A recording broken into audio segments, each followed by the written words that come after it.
اعوذ باللہ من الشیطان الرجیم بسم اللہ الرحمن الرحیم وَإِذْ قَالَتِ الْمَلَائِكَةُ يَا مَرْيَمُ إِنَّ اللَّهَ اصْطَفَاكِ وَطَهَّرَكِ وَاصْطَفَاكِ عَلَى نِسَاءِ الْعَالَمِينَ۔ اور اب اس وقت کا تذکرہ سنو جب فرشتوں نے کہا تھا، اے مریم، بے شک اللہ نے تمہیں چن لیا ہے، تمہیں پاکیزگی عطا کی ہے اور دنیا جہان کی ساری عورتوں میں تمہیں منتخب کر کے فضیلت بخشی ہے۔ یہاں سے شروعات ہوتی ہے عیسیٰ علیہ السلام کی ولادت باسعادت کے سلسلے کی، کہ اللہ رب العزت پہلے ہی خبر دے رہے ہیں حضرت مریم رضی اللہ تعالی عنہ کو کہ آپ کے ذریعے اللہ رب العزت اپنی ایک قدرت کا عجیب نمونہ دکھائیں گے لوگوں کو، کہ بغیر باپ کے محض آپ کے ذریعے اللہ رب العزت ایک بیٹا پیدا فرمائیں گے، جس کی آگے وضاحت کر رہے ہیں، جس کے بارے میں آپ لوگوں کو اچھی طرح سے معلوم ہے کہ وہ عیسیٰ ابن مریم علیہ السلام جو اللہ کے نبی ہیں، برحق پیغمبر ہیں اور بنی اسرائیل کے آخری نبی ہیں، آخری رسول ہیں۔ یا مریم اقنتی لربک واسجدی وارکعی مع الراکعین، اے مریم تم اپنے رب کی عبادت میں لگی رہو اور سجدہ کرو اور رکوع کرنے والوں کے ساتھ رکوع بھی کیا کرو۔ یہاں پر اللہ رب العزت نے فرشتے کے ذریعے سے ان کو یہ حکم فرمایا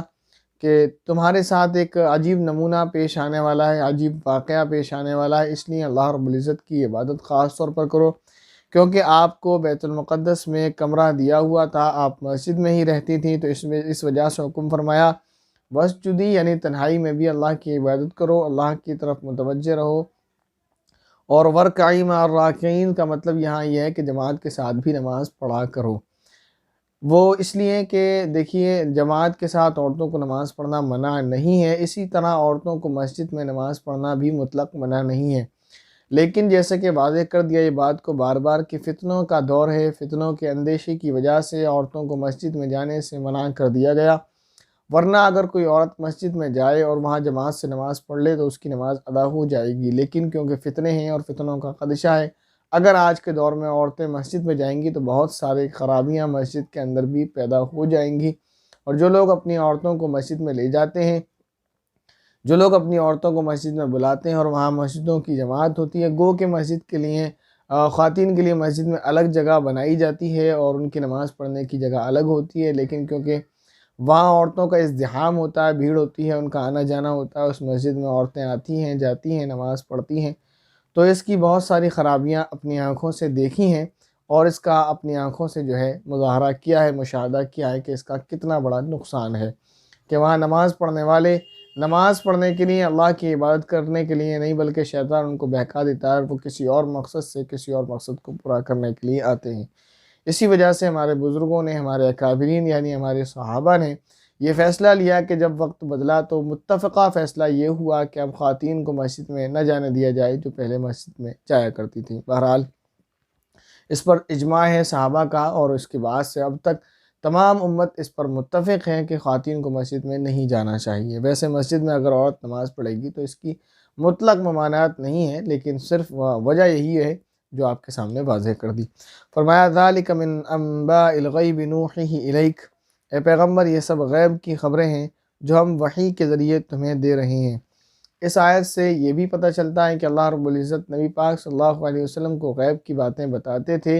اور اسی آیت سے یہ پتہ چلتا ہے کہ نبی پاک صلی اللہ علیہ وسلم عالم الغیب نہیں تھے، جیسا کہ ایک جماعت کا یہ کہنا ہے، انہوں نے اپنا عقیدہ بنا رکھا ہے جس کی وضاحت پہلے کر دی گئی، کہ اس جماعت کا ماننا یہ ہے کہ نبی پاک صلی اللہ علیہ وسلم عالم الغیب ہیں، آپ کو ہر وقت، ہر آن، ہر لمحہ، ہر چیز کی مکمل خبر ہے، کیا ہو چکا ہے، کیا ہو رہا ہے، کیا ہونے والا ہے، یہ بات نبی پاک صلی اللہ علیہ وسلم جانتے ہیں، یہ ان کا عقیدہ ہے جو باطل ہے اور گمراہی ہے۔ ایسا عقیدہ رکھنا گمراہی، سراسر گمراہی ہے۔ ایسا عقیدہ جو رکھتا ہے وہ قرآن کے بھی خلاف ہے، احادیث کے بھی خلاف ہے۔ اس آیت سے جو اللہ رب العزت فرما رہی ہے غیب کی وہ خبریں ہیں جو ہم وحی کے ذریعے آپ کو بتا رہے ہیں، اس سے یہ واضح طور پر پتہ چل جاتا ہے کہ اگر وحی نہ آتی تو نبی پاک صلی اللہ علیہ وسلم کو یہ بات معلوم نہیں تھی۔ اس سے یہ بات واضح ہو جاتی ہے کہ نبی پاک صلی اللہ علیہ وسلم کو ہر غیب کا علم نہیں ہے، ہر چیز کا علم نہیں ہے، اور نبی پاک صلی اللہ علیہ وسلم عالم الغیب نہیں ہے، اور یہ چیز کوئی نبی پاک صلی اللہ علیہ وسلم میں نقص پیدا نہیں کرتی، آپ کی صفات میں، آپ کی ذات میں کوئی نقص پیدا نہیں کرتا، اس لیے کہ جیسے اللہ کے نبی صلی اللہ علیہ وسلم معبود نہیں ہیں، الہ نہیں ہیں، خدا نہیں ہیں، تو اسی طرح آپ عالم الغیب بھی نہیں ہیں۔ ایسا نہیں ہے کہ آپ کو عالم الغیب ماننا ضروری ہے، عالم الغیب صرف اللہ ہی کی صفت ہے۔ جو عالم الغیب ہو وہ اللہ ہی ہے، اس کے علاوہ کوئی دوسری ذات عالم الغیب نہیں ہو سکتی۔ فرمایا وَمَا كُنْتَ لَدَيْهِمْ إِذْ يُلْقُونَ أَقْلَامَهُمْ أَيُّهُمْ يَكْفُلُ مَرْيَمَ، تم اس وقت ان کے پاس نہیں تھے جب وہ یہ طے کرنے کے لیے اپنے قلم ڈال رہے تھے کہ ان میں سے کون مریم کی کفالت کرے گا۔ اس کی طرف جو ہے تھوڑا سا ذکر گزر چکا کہ مریم رضی اللہ تعالی عنہ یا علیہ السلام بھی کہہ سکتے ہیں، لیکن میں حضرت مریم کے ساتھ علیہ السلام نہیں لگاتا۔ بہت سارے علماء نے لکھا ہے اور کہا ہے، لیکن اس کی ایک وجہ یہ ہے کہ بعض حضرات یہ سمجھنے لگے ہیں کہ حضرت مریم بھی نبی تھیں، اس وجہ سے میں حضرت مریم کے ساتھ علیہ السلام نہیں لگاتا بلکہ رضی اللہ تعالی عنہ کہتا ہوں۔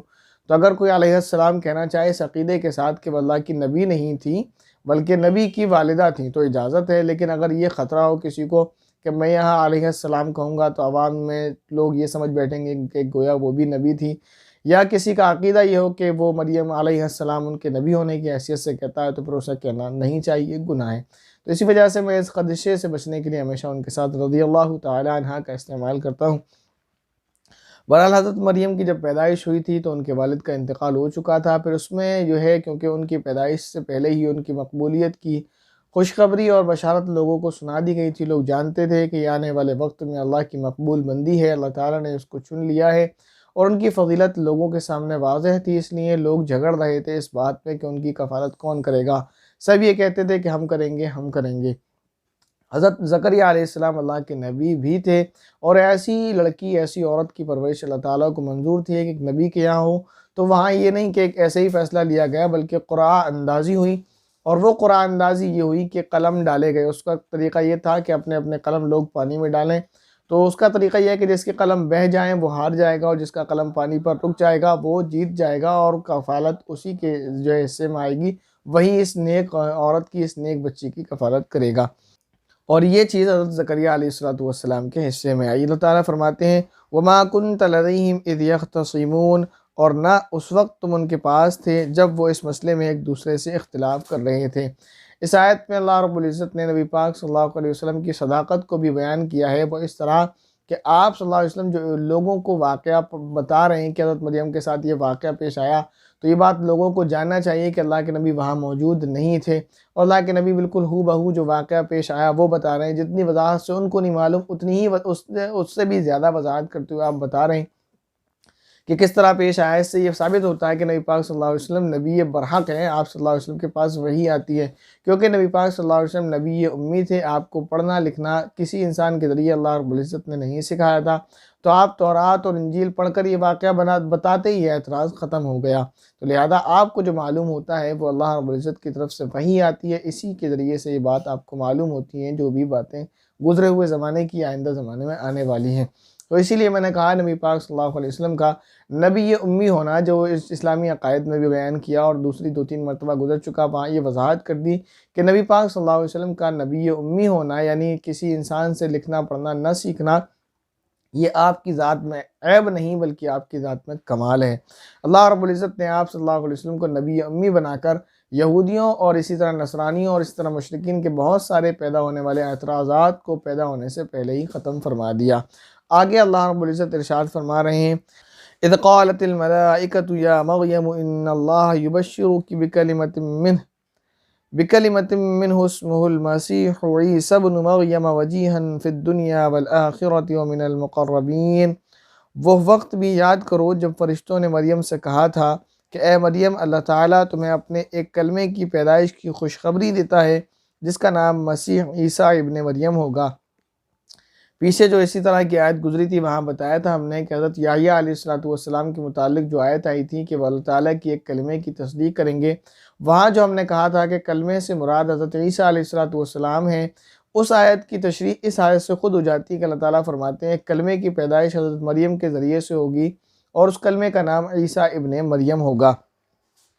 آگے اللہ رب العزت نے فرمایا جو دنیا اور آخرت دونوں میں صاحب وجاہت ہوگا اور اللہ کے مقرب بندوں میں سے ہوگا۔ یہاں اللہ رب العزت نے ان کے ساتھ سن آف کا یوز کر کے عیسیٰ ابن مریم کا یوز کر کے یہ بات واضح کر دی کہ وہ مریم کے بیٹے ہوں گے، اللہ کے بیٹے نہیں ہوں گے۔ وہ انسان کے بیٹے ہیں، انسان سے پیدا ہوئے اور خود انسان ہیں، تو انسان کے بیٹے ہیں، نہ وہ خدا کے بیٹے ہیں، نہ ہی خدا ہیں۔ دوسری بات واضح کر دی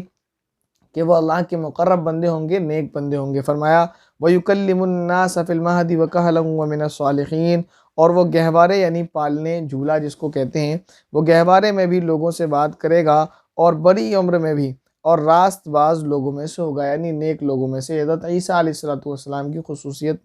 میں سے ایک خاصیت بیان کی جا رہی، جو ان کی بہت ساری خاصیات یا خصوصیت آپ کہہ لیں۔ تو اللہ تعالیٰ نے یہاں فرمایا کہ وہ بچپن میں بھی بات کرے گا، جس کا تفسیر حضرت جو ہے سورہ مریم میں آگے آ رہی ہے۔ حضرت عیسیٰ علیہ السلام جب پیدا ہوئے تو پالنے میں ہی بول پڑے۔ جب ان کی والدہ محترمہ پر لوگوں نے انگلی اٹھائی تو کہنے لگے انی عبد اللہ آتانی الکتاب وجعلنی نبیّا، کہ میں اللہ کا بندہ ہوں، اللہ نے مجھے کتاب عطا کی اور مجھ کو نبی بنایا ہے۔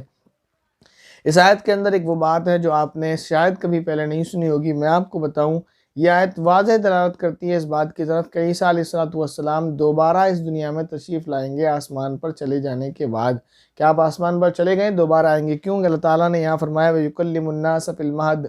کہ وہ بچپن میں پالنے میں بات کرے گا، وَكَهْلًا، اور جو ہے بڑی عمر میں بھی بات کرے گا۔ تو بڑی عمر میں بات کرنا کوئی کمال نہیں، ہر بڑا انسان بچہ جب بڑا ہو جاتا ہے وہ بات کرتا ہے، میں بات کرتا ہوں، میں بات کر رہا ہوں، آپ بات کرتے ہیں، تو بڑی عمر میں بات کرنا کون سا کمال ہے؟ کیوں اللہ نے اس کو شمار کرایا؟ اس کا مطلب یہ ہے کہ وہ ابھی جب پیدا ہوگا تو بچپن میں بات کرے گا، دوبارہ اس کا نزول ہوگا آسمان سے، وہ دوبارہ نازل ہوگا، پھر بڑی عمر میں بات کرے گا، یعنی پھر آخرت کے جو قیامت کے قریب جو وقت ہوگا،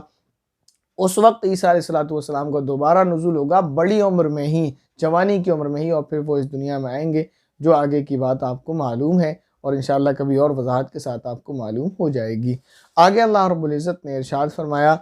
قالت رب انا یکون لی ولد ولم یمسسنی بشر، مریم نے کہا پروردگار مجھ سے لڑکا کیسے پیدا ہو جائے گا جبکہ مجھے کسی بشر نے چھوا تک نہیں۔ یہاں پر حضرت مریم رضی اللہ تعالیٰ عنہ کو کوئی اعتراض نہیں ہے، لیکن ایک خیال ہوا، یقین تو تھا جب فرشتے نے کہہ دیا، سمجھا دیا، پہلے ہی ذہن سازی اللہ رب العزت نے فرما دی تھی کہ ایسا ایسا ہونے والا ہے، اللہ رب العزت اپنی قدرت کو واضح فرمائیں گے آپ کے ذریعے سے، تو پھر یہاں اعتراض نہیں ہے، بس ایک خیال تھا کہ ایسا ہوگا تو لوگ جیسا کہ معاشرہ ہے، تو بس یہی خیال تھا۔ جواب یہ آیا قال کذلک اللہ یخلق ما یشاء، اللہ نے فرمایا اللہ اسی طرح جس کو چاہتا ہے پیدا کرتا ہے، یعنی بس ہوگا، آپ پریشان نہ ہوں۔ اور پھر اللہ تعالیٰ نے اس کی وضاحت پیچھے والی آیت میں بھی کر دی، سورہ مریم میں بھی اس کی تفصیل آ رہی ہے کہ آپ پر کوئی الزام نہیں آئے گا، وہ بچہ اپنے جو ہے اللہ کی قدرت کی گواہی خود دے گا اور اپنی والدہ کی پاک دامنی کی گواہی خود دے گا۔ آگے اللہ رب العزت نے ارشاد فرمایا اذا قضى امرا فانما يقول له كن فيكون، جب وہ کوئی کام کرنے کا فیصلہ کر لیتا ہے تو صرف اتنا کہتا ہے کہ ہو جا، بس وہ ہو جاتا ہے۔ تو یہاں لوگ یہ سمجھتے ہیں اس آیت سے کہ اللہ تعالیٰ کسی کام کو جب کرنا چاہتے ہیں تو اس کو کہتے ہیں ہو جا، جیسے ہم کسی کو کہتے ہیں بھائی یہ کام کر لو، تو اللہ تعالیٰ بھی کسی کام کے لیے کہتے ہوں گے کہ ہو جا۔ اس کا مطلب یہ نہیں کہ اللہ تعالیٰ اس کو ہو جا کہتے ہیں، مطلب یہ کہ بس اللہ ارادہ کرتے ہیں اور وہ کام ہو جاتا ہے۔ اللہ تعالیٰ کو لفظ کن کہنے کی ضرورت بھی نہیں ہوتی۔ عام طور پر لوگ یہ سمجھتے ہیں کہ اللہ تعالیٰ جب کچھ کرنا چاہتے ہیں تو کن کہتے ہیں، پھر وہ ہو جاتا ہے۔ بہت سارے لوگ تو یہ سمجھتے ہیں کہ کن فیکون کہتے ہیں، کن فیکون کا مطلب یہ ہے کہ وہ اللہ نے فرمایا کن یعنی ہو جا تو وہ ہو جاتا ہے، اور تو اس کا مطلب یہ بھی نہیں کہ اللہ تعالیٰ کن کہتے ہیں، مطلب یہ ہے کہ صرف اللہ رب العزت ارادہ فرماتے اور وہ کام ہو جاتا ہے۔ اور حضرت عیسیٰ علیہ السلام کی کیا خاصیت ہوگی اللہ تعالیٰ یہاں فرما رہے ہیں وَيُعَلِّمُهُ الْكِتَابَ وَالْحِكْمَةَ وَالتَّوْرَاةَ وَالْإِنْجِيلَ، اور وہی اللہ اس کو یعنی عیسیٰ ابن مریم کو کتاب و حکمت اور تورات و انجیل کی تعلیم دے گا۔ یہ آیت بھی حضرت عیسیٰ علیہ السلام کے زندہ آسمان پر اٹھائے جانے پر اور حضرت عیسیٰ علیہ السلام کے زمین پر دوبارہ آ جانے پر دلالت کرتی ہے۔ وہ اس طرح کہ اللہ رب العزت نے فرمایا کہ اللہ اس کو کتاب کی تعلیم دے گا، حکمت کی تعلیم دے گا، تو آپ سوچیں کتاب سے مراد انجیل ہوگی، تو آگے آ گیا والتوراۃ والانجیل، انجیل کی تعلیم دے گا۔ تورات کیوں فرمایا اس کی تھوڑی سی وضاحت آپ یہ سمجھ لیں کہ حضرت عیسیٰ علیہ السلام شریعت موسوی پر موسیٰ علیہ السلام کے بعد پیدا ہوئے، تو اسی شریعت کا تکملہ ہے حضرت عیسیٰ علیہ السلام کی شریعت۔ ضمیمہ ہے تورات کی حضرت عیسیٰ علیہ السلام کی کتاب انجیل، اس کے علاوہ باقی وضاحت انشاءاللہ آگے آ جائے گی۔ اللہ رب العزت نے یہاں فرمایا کہ وہ اس کو کتاب اور حکمت کی تعلیم دے گا اللہ تعالیٰ پیغمبر عیسیٰ علیہ السلام کو۔ تو وہ کتاب اور حکمت کیا چیز ہیں؟ یہی لفظ کتاب اور حکمت دلالت کرتے ہیں اس بات کی طرف کہ عیسیٰ علیہ السلام دوبارہ اس دنیا میں تشریف لائیں گے اور اللہ ان کو قرآن کی اور حکمت یعنی حدیث کی تعلیم دے گا۔ میں نے بارہا کہا کہ قرآن میں جہاں بھی کتاب و حکمت لفظ آیا پورے قرآن کریم میں، تو وہاں اس سے قرآن اور حدیث ہی مراد ہوتے ہیں۔ بار بار آپ یاد رکھیں، جہاں بھی کتاب اور حکمت کا لفظ آئے گا تو کتاب سے مراد قرآن کریم اور حکمت سے مراد حدیث ہیں۔ تو یہ بات واضح طور پر دلالت کرتی ہے اس بات کی طرف کہ عیسیٰ علیہ السلام اس دنیا میں دوبارہ تشریف لائیں گے اور کتاب یعنی قرآن اور حکمت یعنی حدیث کی بات پر عمل کریں گے اور اسی پر قانون بنائیں گے اور اسی قانون کو اس دنیا میں نافذ فرمائیں گے۔ میں نے پھر بتا دیا کہ دیکھو، پہلے اللہ نے کتاب فرمایا، پھر اس کے بعد انجیل اور تورات کا الگ سے ذکر فرما دیا، تو اس سے واضح طور پر یہ بات پتہ چلتی ہے کہ کتاب کے بعد جو تورات اور انجیل آیا کہ کتاب سے مراد یہاں پر کتاب نہیں ہے، ورنہ اگر کتاب اور تورات اور انجیل سب کو ایک ہی معنی میں لے لیا جائے تو پھر اللہ رب العزت نے وَيُعَلِّمُهُ الْكِتَابَ، کتاب کے بعد وَالتَّوْرَاةَ وَالْإِنجِيلَ لفظ واو کے ساتھ فرمایا کہ اور یہ اور تورات اور انجیل وغیرہ بہرحال امید ہے آپ سمجھ رہے ہوں گے۔ شاید کسی کو اسپیڈ زیادہ لگے تو ان کے لیے آپشن موجود ہے یوٹیوب پر کہ وہاں پر وہ جا کر اسپیڈ کم کر لیں، اس میں سن لیں، کیونکہ درس قرآن بہت کمی سے آ پاتا ہے، وقت بہت کم ملتا ہے، اس لیے کیونکہ درس قرآن ایک ایسا سبق ہے جس کے لیے کافی وقت چاہیے ہوتا ہے، کیونکہ زیادہ تر ویڈیوز کی 30 منٹ سے اوپر ہی پہنچ جاتی ہیں۔ بہت کم ایسا ہوتا ہے کہ کوشش کرنے کے بعد 20 منٹ تک رہیں، اور یہ کہ اس میں تفصیلی کلام ہوتا ہے، پھر اس میں یہ ہے کہ سکون اور اطمینان کی بھی بہت ضرورت ہوتی ہے، تو عام طور پر وقت کی قلت کی وجہ سے اتنا سکون اور اطمینان نہیں مل پاتا کہ ذہن بالکل خالی ہو اور آپ کے سامنے قرآن کی تشریح اچھے انداز میں جو ہے آسانی کے ساتھ کر دی جائے۔ وقت بہت کم ملتا ہے جس کی وجہ سے تھوڑا مشکل ہو جاتا ہے، جیسے کہ ابھی وقت نہیں ہے، لیکن کیونکہ آپ کو میں نے جو ہے ناغہ بھی کافی ہوئی، آپ کے میسیج کمنٹس بھی آنے لگے، تو مجھے خیال ہوا کہ اس کو کر دینا چاہیے۔ بہرحال کوشش کر رہا ہوں جلدی، تو اگر کسی کو اسپیڈ زیادہ لگے تو وہ اس کو کم کر لیں۔ کوشش تو بہت رہتی ہے، لیکن بس آپ لوگ دعا کریں گے تو وقت میں انشاءاللہ برکت ہوتی رہے گی اور کام جاری رہے گا جیسا بھی۔ آگے اللہ رب العزت نے ارشاد فرمایا وَرَسُولًا إِلَىٰ بَنِي إِسْرَائِيلَ، اور اسے بنی اسرائیل کے پاس رسول بنا کر بھیجے گا، یعنی اللہ تعالیٰ حضرت عیسیٰ علیہ السلام کو بنی اسرائیل کے پاس رسول بنا کر بھیجیں گے۔ فرمایا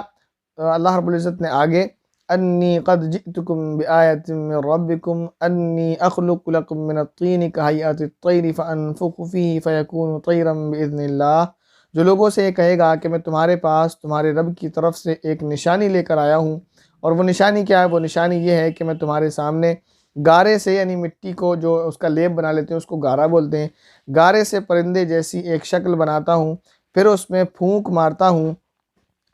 تو وہ اللہ کے حکم سے پرندہ بن جاتا ہے۔ یعنی ایک اللہ رب العزت نے حضرت عیسیٰ علیہ السلام کو ایک معجزہ یہ دیا تھا۔ اللہ رب العزت نے تمام پیغمبروں کو الگ الگ معجزات عطا فرمائے ہیں، اور وہ انہی کے لوگوں کے، انہی کے وقت اور زمانے کے لحاظ سے ہوتے تھے۔ جیسے حضرت موسیٰ علیہ السلام کے زمانے میں جادو کا بہت زور تھا، اس لیے اللہ رب العزت نے ان کو ایک عصا اور ید بیضاء جو ہے عطا فرمایا۔ اس کی تشریح انشاءاللہ اگر آپ کو نہیں پتا تو آپ کمنٹ کریں گے کہ وہ ہو جائے گی کہ عصا اور ید بیضاء کا کیا معاملہ ہے۔ اسی طرح حضرت عیسیٰ علیہ السلام کے زمانے میں طب یا میڈیکل سائنس آپ کہہ لیں، اس کا بہت زور تھا، اس لیے اللہ رب العزت نے آپ علیہ السلام کو اسی کے مطابق معجزہ عطا فرمایا کہ آپ کو اللہ رب العزت نے قدرت دی تھی کہ گارے کا پرندہ بناتے، پرندے کو اس میں پھونک مارتے اور کہتے اللہ کے حکم سے، تو وہ زندہ ہو کر چل پڑتا تھا۔ دوسری نشانی یہ تھی جو میڈیکل سائنس کے مطابق ہی ہے، فرمایا وَأُبْرِئُ الْأَكْمَحَ وَالْأَبْرَصَ وَأُحْيِي الْمَوْتَى بِإِذْنِ اللَّهِ، اور دوسری نشانی یہ ہے حضرت عیسیٰ علیہ السلام کی جو ہے معجزہ کیا ہے، اللہ تعالیٰ فرماتے ہیں اور میں اللہ کے حکم سے مادرزاد، اندھے اور کوڑی کو درست کر دیتا ہوں۔ دیکھیں یہاں پر لوگوں میں غلط فہمی ہے، بہت سارے لوگوں میں لفظ مادرزاد یہ الگ الگ ہے، لوگ اس کو گالی سمجھتے ہیں اور لوگ گالی کے طور پر استعمال بھی کرتے ہیں۔ مہاراشٹر میں یہ لفظ گالی کے طور پر استعمال بھی ہوتا ہے۔ یہ فارسی زبان کا لفظ ہے، مادر بولتے ہیں ماں کو، جس کو انگلش میں مدر بول دیتے ہیں، اور ذات بولتے ہیں جنا ہوا، یعنی مادرزاد یعنی وہ بچہ جو نوزائیدہ یعنی بچپن میں جو پیدا ہوا اس وقت، اس کو یہ کہہ لیں آپ خلاصہ۔ تو یعنی یہاں پر اگر اردو ترجمہ کریں گے تو مادرزاد اندھے کا مطلب پیدائشی اندھا، جو اندھا ہی پیدا ہو، تو وہ ہوتا ہے جو جس کی عمر اچھی خاصی ہو، پھر وہ کسی بیماری کی وجہ سے اندھا ہو جائے۔ تو جو کسی بیماری کی وجہ سے اندھا ہو جائے تو میڈیکل سائنس میں چانس ہوتے ہیں اس کی آنکھوں کی روشنی کے واپس آ جانے کے، اتنے ہوتے ہیں، لیکن جو اندھا پیدا ہی اندھا ہو اس کی آنکھوں کی صحیح سلامتی کی کوئی بھی گارنٹی نہیں ہے، اور کوئی چانس ہی نہیں ہوتا کہ اس کی آنکھوں کی روشنی آ جائے جو پیدا ہی اندھا ہو۔ تو میں نے دو باتوں کی وضاحت کر دی کہ یہاں معجزہ یہ تھا کہ جو اندھا بھی پیدا ہوگا اس کی بھی جو ہے آنکھوں کی بینائی حضرت عیسیٰ علیہ السلام کے ذریعے اللہ رب العزت نے یہ معجزہ رکھا تھا کہ اندھے کی آنکھوں پر ہاتھ پھیر دیا کرتے تھے اور اس کی آنکھوں کی روشنی آ جایا کرتی. دوسرے لفظ مہدر سعد کی میں نے وضاحت کر دی کہ لوگ اسے گالی سمجھتے ہیں اور گالی کے طور پر استعمال کرتے ہیں. یہ گالی نہیں، البتہ اتنا جان لینا چاہیے کہ جہاں پر کوئی لفظ اگر بدنام ہو جائے تو وہاں اس کو استعمال نہیں کرنا چاہیے، یا تو اس کی وضاحت کر دیں لوگوں کے سامنے کہ یہ لفظ ایسا ایسا ہے، اس کے مطلب ہرگز یہ نہیں. جیسے کہ میں نے ابھی ایک لفظ کی وضاحت کی تھی، لفظ خنزیر یعنی سور، جس کو لوگ یہ سمجھتے ہیں کہ 40 دن تک جو ہے زبان گندی ہو جاتی ہے. تو جس معاشرے میں ایسی وبا پھیلی ہوئی ہے کہ لوگ اس کو برا سمجھتے ہیں تو اس کو وہاں استعمال نہ کریں. لیکن اگر اس لوگوں کے معاشرے کو آپ سمجھا دیں تو آسان رہے گا. میرے بچپن کا مجھے یاد ہے، میرے بچپن تک کے زمانے میں لفظ سور کو بہت ہی بری گالی سمجھا جاتا تھا. اس گالی کو اتنا برا سمجھتے تھے کہ زبان پر اگر کوئی لے آیا تو اس کے لیے حیرت میں پڑ جاتے تھے کہ 40 دن تک اس کی عبادت قبول نہیں ہوگی، زبان گندی ہو جائے گی. تو یہ زمانے کا مزاج ہوتا ہے. تو اس کی یا تو وضاحت کر دیں آپ لوگوں کے سامنے، یا پھر لوگوں کے سامنے اس لفظ کو استعمال نہ کریں. لیکن کیونکہ یہ لفظ آسان ہے پیدائشی اندھا کہنے کے مقابلے میں یہاں پر، اور عام طور پر ترجمہ اس کا اسی طرح سے کیا جاتا ہے، یعنی پیدائشی طور پر اندھا. تو ایک تو یہ، دوسرا جو کوئی کوڑھی ہوتا ہے، کوڑھ ایک مرض ہوتا ہے جس میں انسان کا بدن بالکل بیکار ہونے لگتا ہے، سڑ جاتا ہے، گل جاتا ہے. تو کسی کو اگر پیدائشی مرض بھی ایسا ہو تو وہ بھی کیا ہوتا تھا، صحیح ہو جاتا تھا. اللہ رب العزت آگے فرماتے ہیں دوسری نشانی کیا ہے، وَأُحْيِي الْمَوْتَى بِإِذْنِ اللَّهِ. یہ بھی حضرت عیسیٰ علیہ السلام کی ایک نشانی تھی کہ آپ علیہ السلام مردوں کو زندہ کر دیا کرتے تھے.